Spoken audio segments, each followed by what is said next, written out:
Avec Salah, le 1-2, il est superbe, la combinaison, Sadio Mané. Oh, c'est somptueux, c'est magnifique, Sadio Mané. Bonsoir amis téléspectateurs d'Afrique Sport TV, bienvenue dans ce journal. Nous démarrons comme d'habitude avec le sommaire. Ilex Moriba n'est pas convoqué avec la Guinée. Le Sili national affrontera le Mali et la Namibie pour le compte des éliminatoires de la CAN 2021. Le sélectionneur Didier Six s'explique. Toujours avec Ilex Moriba qui a failli échapper au FC Barcelone. Son père revient sur son transfert avorté à Manchester City. Paris Saint-Germain, un préjudice d'au moins 500 000 € pour Di Maria après le cambriolage d'hier soir. Le Paris Saint-Germain était battu par le FC Nantes en championnat. Retour de Cristiano Ronaldo au Real Madrid, Karim Benzema a pris une position. Dans la rubrique Que devient-il, nous vous proposons la vie d'après-carrière de Taiwo Taye, le Roberto Carlos nigérien au 11 club. Tout à l'heure pour le développement. Nous démarrons ce journal avec la CAN 2021. La Guinée affrontera le Mali et la Namibie pour le compte des éliminatoires de cette Coupe d'Afrique.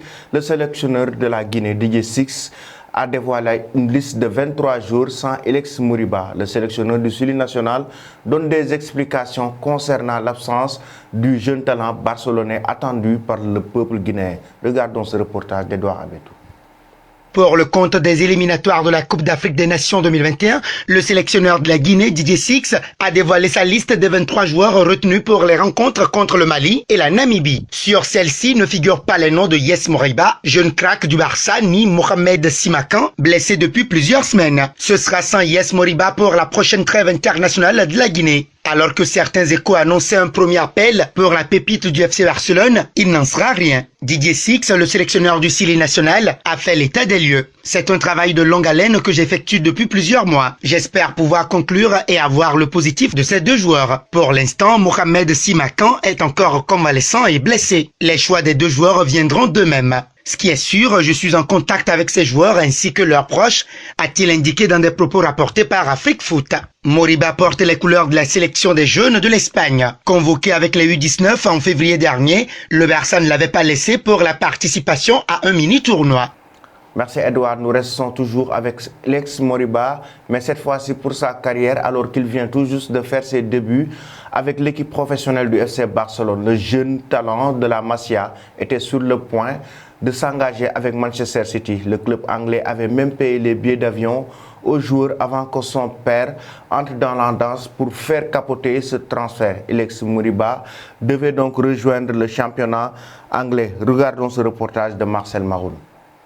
À l'instar de jeunes barcelonais pétris de talent, Ilex Moriba fait partie de l'avenir. Le natif de Conakry a fait ses débuts avec l'équipe professionnelle du FC Barcelone en janvier dernier en Coupe du Roi avant de connaître sa première titularisation en Liga. Mieux, le milieu relayeur, comparé à Paul Pogba par certains, est entré lors des 4 derniers matchs, même contre le PSG en 8e retour de C1 et a inscrit son premier but contre Osasuna. Mais Moriba a failli ne pas connaître toute cette effervescence avec les Blaugrana, on vous explique. Alors qu'il vient tout juste de faire ses débuts en pro avec l'équipe FC Barcelone, le jeune talent de la Masia, Ilex Moriba aurait pu filer en Angleterre du côté de Manchester City. Le club anglais avait même payé les billets d'avion aux joueurs avant que son père n'annule à la dernière minute. Pour le Mediasport, Mamadi Moriba, le père du joueur donc, est revenu sur le transfert avorté de son fils à Manchester City. À cette époque, le jeune milieu de terrain faisait l'objet de nombreuses convoitises et le Barça avait tardé à verrouiller son joueur. Avec le Barça, les négociations n'avançaient pas. Nous avons rencontré le directeur sportif de City et il nous a expliqué son projet. Nous l'avons aimé parce qu'ils ont parié beaucoup pour lui. Quelques semaines plus tard, nous avions les billets pour nous rendre à Manchester et signer le contrat. Je l'ai annulé le matin même, où nous devions y aller. Je voulais qu'Ilex soit un exemple et une référence pour les prochaines générations du Barça. J'ai dit que je voulais que mon fils reste au Barça. Un jour, je me suis levé et je suis allé à la Masia sans aucun représentant. Je leur ai dit « J'aime le Barça, mais vous devez faire un effort pour qu'Ilex reste. Nous ne voulons pas partir. On gagnait beaucoup plus d'argent à l'extérieur. » A-t-il confié. Dans la même interview, Mamadi Moriba est revenu justement sur le nom de son fils qui se nomme officiellement Moriba Kourouma Kourouma. Ilex n'est pas son prénom. On l'appelle Ilex d'après son grand-père. Les musulmans ont un moment dans leur vie pour faire le pèlerinage à la Mecque et quand vous revenez, votre prénom est Ilex. Quand je le ferai, les gens vont m'appeler Ilex Mamadi. À votre retour au pays, on vous appelle Ilex. Quand Moriba est né, son grand-père avait déjà fait le pèlerinage et tout le monde l'appelait Ilex Moriba. C'est pourquoi je lui ai donné ce nom. Explique ainsi Mamadi Moriba. Quoi qu'il advienne, le numéro 27 du FCB devrait signer un nouveau contrat. lui qui est lié au club catalan jusqu'en 2022, pour l'instant. C'est la fin de cette vidéo, mais avant de nous quitter, dites-nous si vous voyez Ilex Moriba faire partie d'une future génération dorée du Barça. Vos avis sont attendus en commentaire. Nous allons maintenant en France. C'était une triste soirée pour les Parisiens. Hier soir, Di Maria a été victime de cambriolage ce dimanche. En plein match entre le Paris Saint-Germain et le FC Nantes, selon les informations de RMC Sport, les cambrioleurs du domicile du joueur argentin sont repartis avec un butin de 500 000 € après s'être introduits par le sous-sol de son domicile. Regardons ce reportage d'Edouard Abetou. Selon les informations de BFM TV et RMC Sport, les cambrioleurs du domicile d'Angel Di Maria sont repartis avec un butin estimé à 500 000 € après s'être introduits par le sous-sol de son domicile dimanche soir alors que le Parisien affrontait le FC Nantes en Ligue 1. Le mode opératoire des cambrioleurs du domicile d'Angel Di Maria à Neuilly-sur-Seine se précise. Alors que le milieu de terrain disputait le match entre le PSG et Nantes 1-2, les voleurs ont pénétré chez lui en présence de sa famille. Ils sont entrés par une salle de sport qui se trouve au sous-sol de la maison avant de prendre un ascenseur qui les a conduits au 2e étage. La femme et les 2 filles de l'international argentin étaient présentes au rez-de-chaussée. Elles n'ont pas donc croisé les voleurs avec qui elles n'ont pas eu de contact. Mais la femme du joueur est extrêmement choquée. À l'étage, ceux-ci sont repartis avec un coffre-fort contenant des bijoux et des montres. Selon une synthèse de la police, les clés se trouvaient sur le coffre-fort. Le préjudice dépasse 500 000 €. Le scénario fut plus violent chez les parents de Marquinhos, dont la maison est située dans le même secteur que celle de Di Maria. Une source proche de l'enquête indique à BFM TV que le père du défenseur brésilien n'a pas été frappé, mais rudoyé, bousculé. Selon une autre source policière, il aurait tout de même reçu des coups au thorax et à la tête, mais n'est pas blessé. L'entourage du joueur a d'ailleurs fait savoir que tout le monde allait bien. Selon les premiers éléments, le papa du capitaine parisien a conduit les malfaiteurs, qui étaient au moins 2 dans la maison. Ils sont repartis avec 2 000 € en liquide et 3 sacs dont le contenu n'a pas encore été identifié. Le montant du butin n'a pas encore été calculé, mais pourrait se chiffrer en dizaines de milliers d'euros. Le papa et 2 sœurs ont été enfermés dans une chambre, puis les voleurs sont partis. La séquestration aurait duré entre 30 et 40 minutes. Selon des sources policières et judiciaires, les 2 cambriolages ne peuvent matériellement pas avoir été commis par les mêmes personnes puisqu'ils se sont déroulés à peu près en même temps. La police judiciaire de Versailles mène l'enquête. Nous allons à présent parler de Champions League. Le Real Madrid jouera les 8e de finale de cette compétition.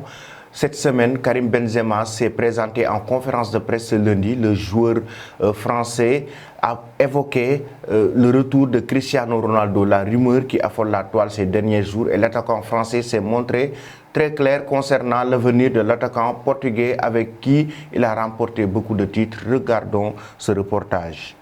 À la veille d'affronter l'Atalanta Bergame en 8e de finale retour de la Ligue des Champions, Karim Benzema s'est présenté en conférence de presse ce lundi. Au centre des discussions, il a été beaucoup question d'un éventuel retour de Cristiano Ronaldo au Real Madrid et l'attaquant français s'est montré très clair.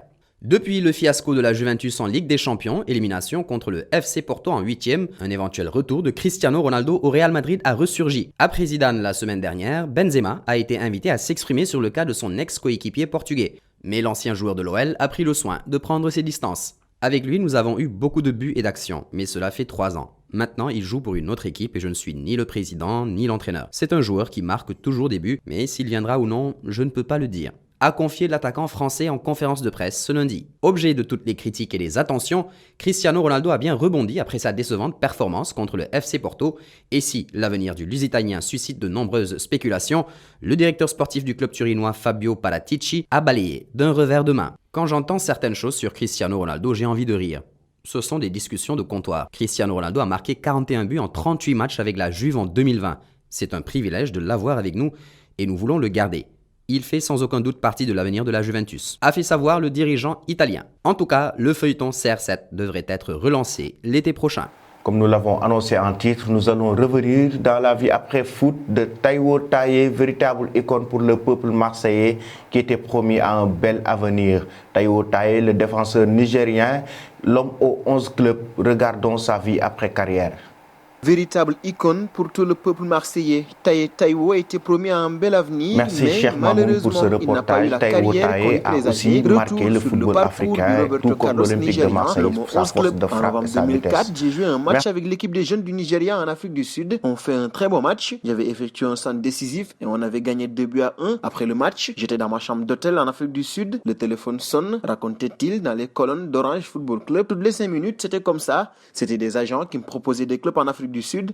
J'ai raccroché. Je suis sorti, je suis allé dans la chambre d'un coéquipier, on a rigolé ensemble.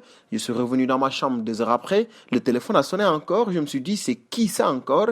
À l'autre bout du fil, la personne me dit, je suis le président de l'Olympique de Marseille. Il parlait de Pape Diouf. J'ai dit, quoi? Le président de l'Olympique de Marseille où jouait Didier Drogba? On parle un peu en anglais. Il m'explique qu'il souhaite que je vienne jouer à Marseille. J'ai répondu, moi, jouer à Marseille, c'est pas possible. Il m'a donné son numéro de téléphone. Et quand je suis rentré au Nigeria, nous nous sommes recontactés. Ensuite, j'ai fait un bon match au Burkina Faso avec le Nigeria. Et je suis parti à Marseille où jouaient Steve Marley, Benoît Pedretti, Habib Beye ou Eduardo Costa. Et c'est ainsi que débuta le formidable parcours de Taiwo. Il débute avec l'équipe réserve où il fait 2 apparitions avant d'avoir la chance de jouer avec le groupe professionnel et de ne plus jamais le quitter. Très bon arrière gauche et doté d'une qualité de frappe sensationnelle, Taiwo a ébloui tous les adeptes du ballon rond. Véritable chouchou du public marseillais, il entre dans l'histoire du club en octobre 2010 en devenant le joueur olympien le plus capé en Coupe d'Europe devant Mamadou Niang. Son record a été depuis battu par le dernier rempart actuel de l'OM, Steve Mandanda. Taiwo avec l'OM, c'est des coups francs splendides, une rage de vaincre invraisemblable et un amour du maillot inconditionnel avant qu'il ne parte. Oui, Taiwo signe en mai 2011 un contrat de 3 ans avec le Milan AC après la fin de son contrat avec l'OM, mais rien ne va se passer comme il l'avait imaginé. Son entraîneur de l'époque, Massimiliano Allegri, préférait Lucas Antonini au poste d'arrière gauche. Il restera jusqu'à la mi-saison et participera à 8 rencontres avec le club lombard.